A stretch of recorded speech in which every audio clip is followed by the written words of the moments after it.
študentov na teološki fakulteti, ki ni bila članica univerze, takrat so jo vrgli ven, je bilo zelo zanimivo.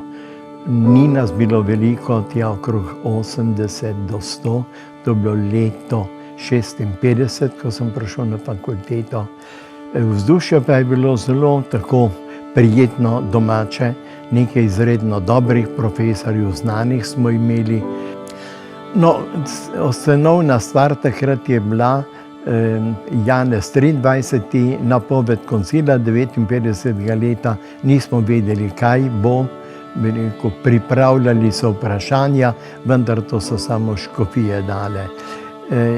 Smo pa bili pozorni na to, kar je Janez 23. v okrožnicah Mir na zemlji, Pacem in Terris, pa mati in učiteljica povedal, nič ne bo koncil obsojal, ampak predvsem bo skušal stopiti v stik z današnjim svetom.